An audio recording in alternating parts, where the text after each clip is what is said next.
When she moved her to a residential care home, now when she comes, she is spending time with her grandmother. She doesn't have to worry about all those other things. So she's coming and she's doing a puzzle with her. They're having a snack together. They may be reading or listening to music, but it's a completely different interaction. It's no longer task-oriented. It's more emotional because all that stress and all those other things you have to worry about are gone. Hello and welcome to The Caregiving Soul. The Caregiving Soul podcast is a series of conversations about what it's like to care for loved ones in need and how we can better navigate the relationship and the physical, emotional, and logistical complications we encounter as partners in care. I'm your host, Danelle LeBlanc. Today, we're speaking with Olia Davis. She's a certified senior advisor with Oasis Senior Advisors based in Frisco, Texas. As a senior advisor, Olia works with families to find the right community residents when more care is needed. Today with Olia, we'll discuss what we need to know about this difficult decision-making process of finding the right senior care facility for our loved one and the resources available to help make these decisions. We'll also talk about how to empower our seniors to take part in seeking out the right care community. Welcome to Olia Davis. Oh my goodness, it's just so good to see your face, Olia. Thank you so much for joining us. Oh, you're welcome. Glad to see you too. For our audience, just to let you know, Olia and I are friends on a personal level, and we were introduced because we are both certified senior advisors and part of the Society of Certified Senior Advisors and connected years ago.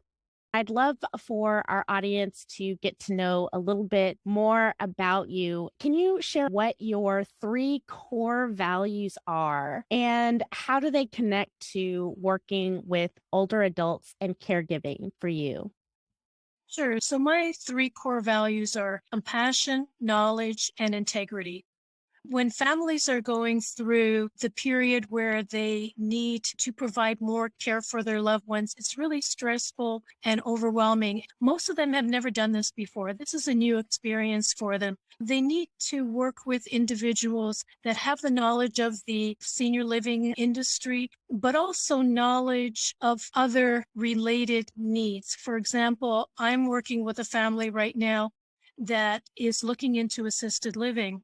But while I'm working with them, they're really not ready to make that move. So we discuss home care, but we also start looking at downsizing and all these other things that have to come together.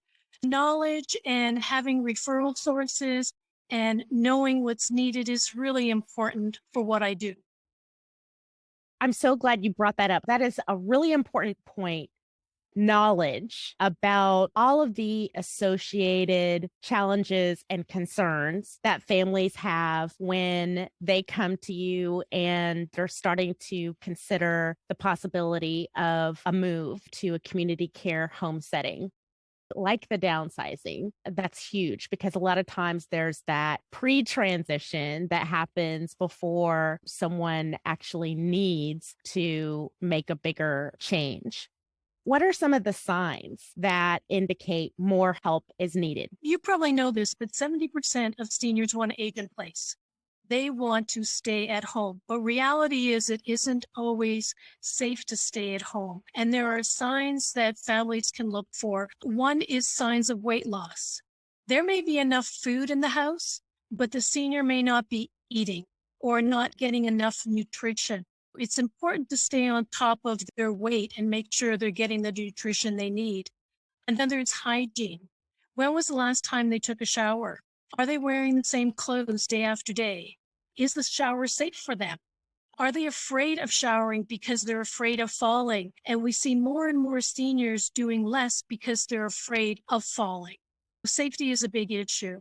When you live in a house, you have a lot of maintenance issues. Are they taking care of those little things that need to get done? Are they paying their bills? A big one is loss of memory, whether that's short term or long term.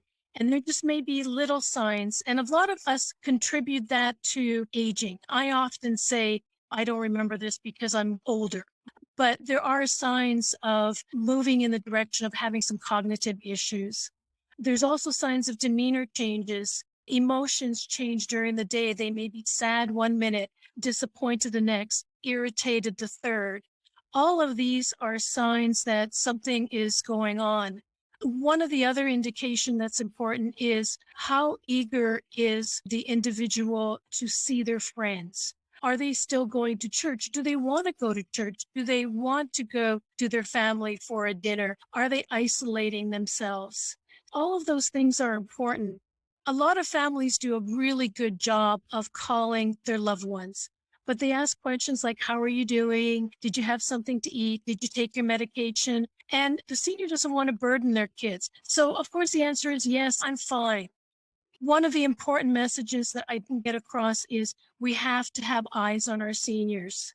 If you live out of state, if you live farther away, you need to have someone stop in and see what's going on. I have a lot of families that call me at the holidays, Thanksgiving, Christmas, Easter, because they've just seen their loved one. And oh my God, they didn't realize the changes because when they talked to them on the phone, everything was okay. All these little things add up and they add up slowly, but that's a good indication that something needs to change. Having those eyes on a regular basis, whether it's our own eyes or it's someone else's, so that we can identify those changes in emotion, in memory, in weight, hygiene, all of these things. Obviously, the next thing is having a conversation with our loved one, which is really, really difficult because just as our loved one or the person that we are providing care for doesn't want to oftentimes burden us, on the flip side, for us, we can be hesitant. We don't want to invade our loved one's privacy. We want to respect their autonomy and ability to make independent choices. Oftentimes, we just kind of fall into avoiding having the conversation.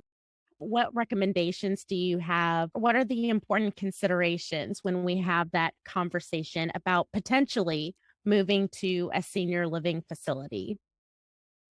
I think it's important to not make this decision on their own. A lot of families get together and they start to talk about where mom should go. It's important to involve the loved one in those decision-making conversations because people don't want to change.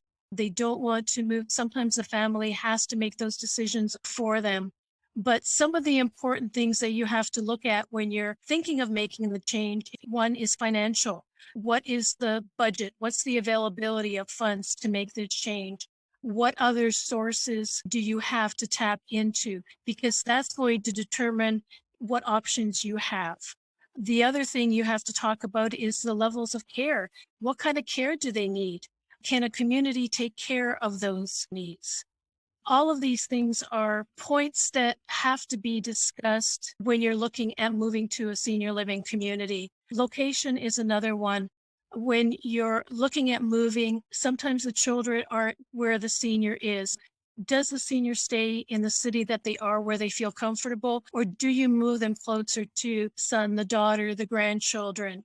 Lifestyle is something you have to look at. A lot of times the family is the one that is looking at these communities. They're touring the communities. They're looking for things that they would like. They go into that community and they say, I really like this. I like the rooms. I like the atmosphere. But reality is they're not going to live there.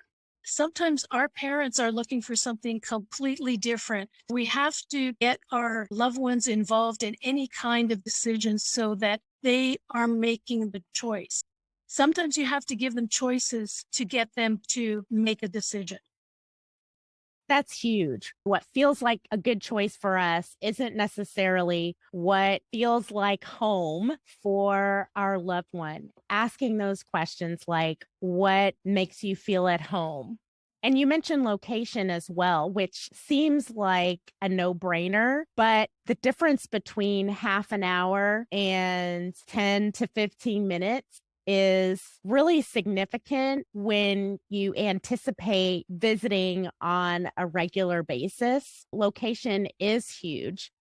As a professional who helps families and older adults find the right community, you have access to additional information that we as a family member might not have. Can you tell us a little bit more about that? In order to provide the proper help to our families, I really need to know my communities, what kind of care they provide, what's their pricing structure, what are the caregivers like. Sometimes when I am working with a family, once I determine what their budget is, what their care levels are, what they're looking for, suddenly my list of 100 communities narrows down to 5. And the more information I get, I can narrow it down to maybe 2 or 3. And that's important because this is very overwhelming to our families. But if I know the community, if I know their pricing structure, if I know what care they provide, you may have someone that has sliding scale insulin. Not all communities do that. Why would I give them options that don't provide that level of care? Because that's not going to meet their needs. The more I know about the community, the more I know about care levels and the pricing, the more I can help the families get through this with less stress. Yes, absolutely. And you are aware of the history of that particular community, not only when it comes to staff, but potential incidents or amenities, things like that. You mentioned the overwhelm that we feel as family members trying to navigate what for most of us is completely unfamiliar. Most of us would go online and type in whatever search words, and we end up getting inundated with a lot of options that don't work for our particular situation. And so I just want to emphasize that about using caution when providing any of your personal information online. You can oftentimes just bypass that additional stress when you work with a senior advisor. You mentioned also, Olia, the different types of care levels. For most of us, when we start this search, we don't know to ask that question. We don't know that even exists. Can you describe the different types of senior living communities and how they relate to the level of care required or that may be required in future? There are hundreds of communities out there, and they're all different. And depending on where you are from a care need, there are different communities that will meet those care needs. If someone is independent, they can still do everything for themselves, but they want to downsize. They want to simplify their lives. They don't want to cut the grass anymore. They don't want to pay the utility bills anymore. There are senior apartments and there's independent living. Senior apartments are simply that. It's an apartment that has a minimum age, 55 plus, 62 plus. They don't provide other amenities, but they provide a social interaction among the people living there. The next stage is independent living. There's a lot more amenities that come with that. They provide meals. One community may provide 3 meals per day, another one 2 meals per day. Another one may give you meal plans. They provide activities. They may provide transportation, but both of those do not provide any care. And that's important to know. Assisted living communities provide help with activities of daily living. That's bathing, dressing, eating, transferring, toileting, and of course, medication management. They help with all of that 24 hours a day whenever you need that help. They also provide meals, transportation to the doctor or shopping. They clean your apartment. They do your laundry. Some of those communities have nurses on staff. Some have nurses on call. Other communities don't have a nurse at all. I often tell my families they don't feel someone needs care all the time. So they may have someone come in for 3 hours or 2 hours. But what happens if that person falls at 8 o'clock at night? They are going to be on that floor until 8 o'clock in the morning. or 9 o'clock in the morning when somebody shows up. At that point, you have to start thinking, do I need to have them move to somewhere where there's always caregivers available to help them? The next step up would be memory care. Memory care is assisted living, but it's for those individuals that have cognitive issues, have advanced dementia. They may be exit seeking, where they think they have to go to work, so they're trying to get out the door. And once they get out the door, they're going to get lost. Memory care communities are locked communities. They cater to individuals with cognitive issues that need more direction, but they provide all the other care that you get from an activities of daily living. Memory care can be either standalone or they can be part of an assisted living community.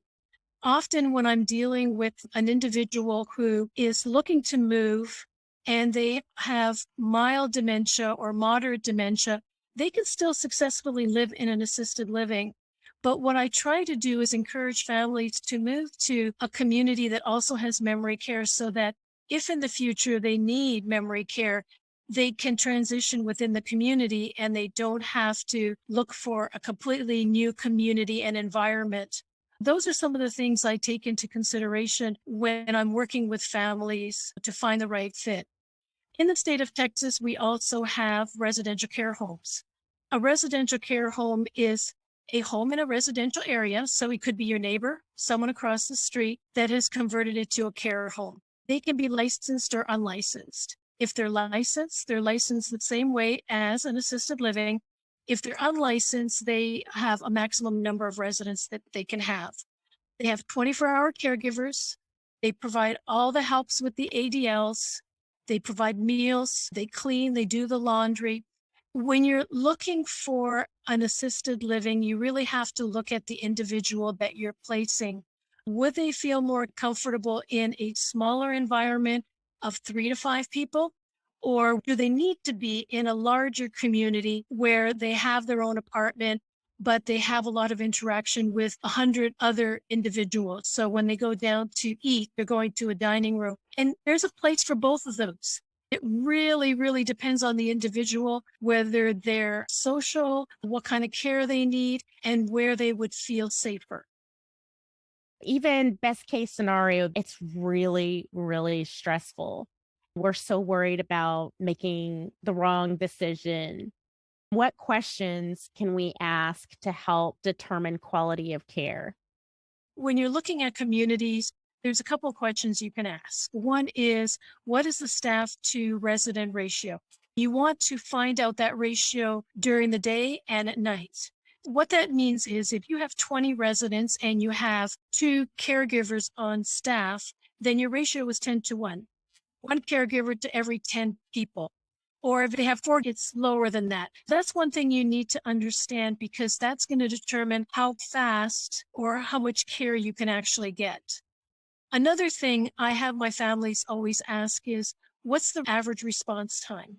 If a community doesn't know what their average response time is, you have to worry about that. Because if someone pulls the cord at 3 o'clock and no one gets there for half an hour, how is that ever going to improve if nobody knows that's happening? You want to know your average response time. Now, sometimes it may be longer, but you want a community that's tracking that. You also want to know what's included in your care costs. One community may have 6 levels of care. Another one may have 3 levels of care. And there's different things included in those levels. One of the other important things is communications with that community. You want to know that you can pick up the phone, call someone and ask a question about your loved one and that they're going to have that answer or be able to get that to you. One thing I recommend to all my families is don't assume. Always get to know the employees because you know yourself. If you meet someone and you get to know them and you know them by name and you interact with them daily, they are going to be more responsive to you. So you call, they're going to call you back. Someone calls you and you don't know who they are, you may not call them back for 3 hours.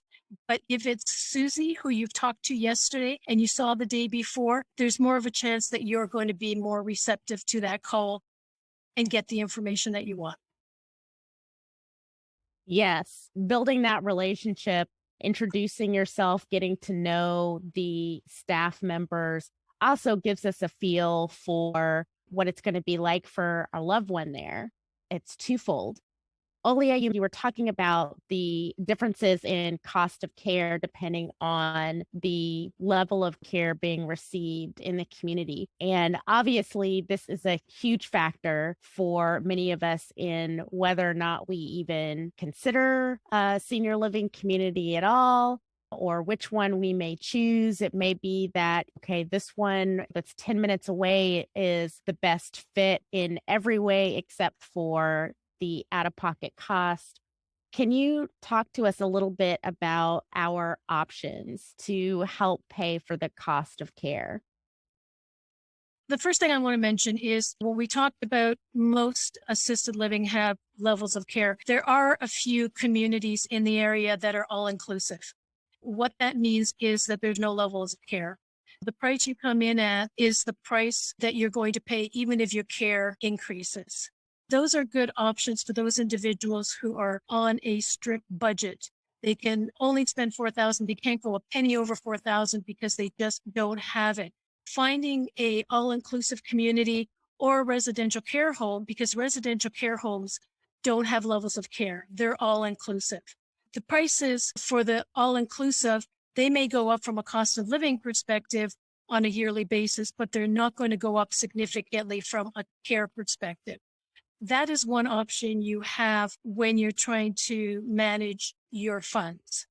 Now, unfortunately, most long-term care is private pay. You're using your Social Security, your pension, the sale of your home, your 401k. But there are some other options you have available for you. For example, if you're a veteran, there's a program called VA Aid and Attendance. You can apply for that. There is long-term care insurance. There's also some life insurance that you can convert to pay for your care. If you have long-term care, it is so important that you understand what the terms and conditions of that long-term care contract is. I've had a client that I worked with, looked at assisted living. They found a place that they wanted. They were happy. They were ready to put a deposit down. They called their long-term care policy provider, and guess what? The long-term care policy only covered nursing homes, not assisted living. Those are huge things that you need to know up front so that you're making the right decision and using that long-term care policy most efficiently. If you can get someone to review your policy, and there's companies out there that will do a complimentary review that will tell you if there's anything you have to be concerned about. Because sometimes you may get on the call with a long-term care policy holder and you may say something that may delay you getting paid because you didn't know not to say that for whatever the reason is. Know how that long-term care policy works. Now, when all else fails and you have no income, you have no assets left, you've used everything, your option at that point is Medicaid. And Medicaid is a state federal program where they will pay for long-term care. One thing to know is, number one, you have to apply for long-term care. There's an asset and an income level, and there's also a 5-year look-back period. But you also need to know that the assisted living communities that you see when you're driving down the street do not have Medicaid beds. When you're in Medicaid, you're going to be moving to a community that is state-owned. It's not that you go on Medicaid and you have all the availability out there that you see. It really becomes limited to those places that have Medicaid. In all these scenarios, what stands out is that this takes planning ahead of time. It's important that we don't wait to find out the answer. You mentioned one of your core values being knowledge. Olia, I'm curious about when we're considering this type of huge life transition, then the stress of it can overwhelm the potential benefits that happen when our loved one is in an environment where we know that they're safe. They can feel more comfortable because they don't have to worry about cooking or the maintenance, those sorts of things. There are huge benefits. It's not just, okay, well, we just need to make sure that someone's there when and if they fall. Can you tell us about a time when a family or older adult client of yours shared with you the benefits of what it was like once they made this move? I just recently actually had a client where I moved her grandmother to a residential care home. I was so impressed with her because she was so in control. She was so organized. When she went to her grandmother's, she knew what she was going to bring. She helped her in every possible way, but she did it in a very controlled manner because a lot of caregivers aren't stressed out. For some reason, she was very controlled. But when she went to visit her grandmother, she was doing all of that. She was cleaning the room. She was making sure she ate something. All her thoughts were about tasks when she got there. When she moved her to a residential care home, now when she comes, she is spending time with her grandmother. She doesn't have to worry about all those other things. So she's coming and she's doing a puzzle with her, whether grandma can see, but they're doing something together. They're having a snack together. They may be reading or listening to music, but it's a completely different interaction. It's no longer task oriented. It's more emotional because all that stress and all those other things you have to worry about are gone. That's it right there. A lot of times we feel guilty, we feel bad. There are so many negative connotations associated with helping a loved one to move into assisted living or memory care, what have you. Remember that right there. We'll have more opportunities to spend quality time and focus on our relationship instead of all the tasks. Olia, can you tell us a little bit about a part of your life that you are passionate about outside of what you do for a living? I've always enjoyed quilting. That's where I go to relax and to let everything in my life drop. Because when I'm focused on quilting, I'm not thinking about anything else. All my focus goes to that. Plus, it's not that task oriented. It's more creative for me. It's a creative outlet. I really love to quilt and I wish I had more time to do it. But sometimes it's a matter of making the time to do it as opposed to having the time to do it. Oh, I love that. I didn't know that about you. I didn't know that you were a quilter. I really admire that because it's just an amazing skill. Well, thank you so much for joining us, Olia. It was so good to see you. Oh, you're welcome. It's good to see you. You provide such a valuable service to our caregivers and our families. Thank you. Right back to you. Thank you. Thank you for inviting me. Thank you for joining our conversation with Olia. Olia talks about the overwhelm of finding the right community residents, especially without guidance from someone who understands how stressful the process is, as well as the different options available. For more information on Olia, check out our show notes. Every episode of The Caregiving Soul has a page on empoweredus.org where you can find the extended show notes, including tips and takeaways, transcripts, and relevant resource links. If you'd like to share your own tips related to this topic or connect with us, visit the Empowered Us contact page or reach out to us on our social channels. The Caregiving Soul is an Empowered Us original presented by Good Days, hosted by me, Danelle LeBlanc. If you liked this episode, be sure to rate and subscribe to the show wherever you get your podcasts. And remember, the right care includes care for you.